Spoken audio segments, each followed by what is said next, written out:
در مؤسسه تحصیلات میانه عمومی غیر دولتی پیمان چاره‌بینی تحت عنوان احتیاط نیم حیات تشکیل و گذرانیده شد. چاره‌بینی به خطری در همه مکتب‌های شهر برگزار شده ایستاده است. هدف رعایت قاعده‌های حرکت در راه بین خوانندگان مؤسسه‌های میانه عمومی میباشد.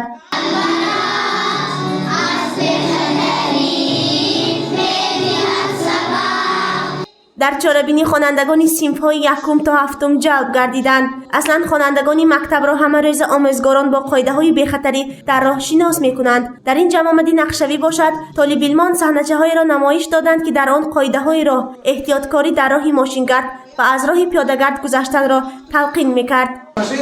Авария из-за меня? Я сейчас вызову родителей, и мы составим протокол. За что? Я вызову, и они оплачивают штраф и наказаны.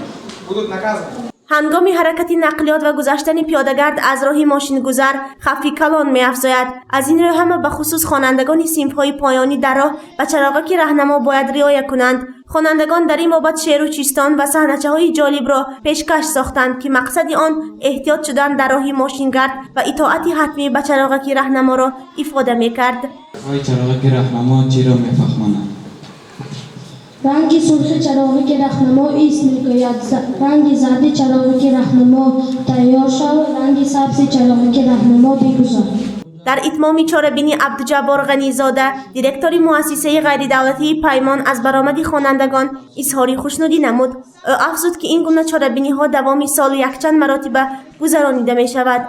ما امروز الان فهمیدیم که با کدام رنگ باید ما گذاریم، با کدام رنگ باید که ما انتظار شویم و با کدام رنگ باید که ما در جای ایستاده باشیم. همیشه دانستن قاعده‌های حرکتی را این باز یک بار دیگر احتیاطی جان خود را از خطرهای راه امین می‌دارد.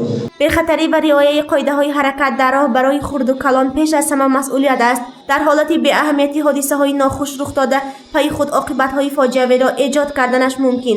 بنابراین دانستن و رعایت قاعده‌های حرکتی راه خف و خطر را پس نموده شخص را از حالت‌های فوق‌العاده امین می‌دارد. مهمیت این نکته را خوانندگان مکتب غیر دولتی پیمان از چاره‌بینی مذکور خوب درک نمودند. گزارش سومن حمید و نعیم ایوبوف برای برنامه اطلاعاتی خبر.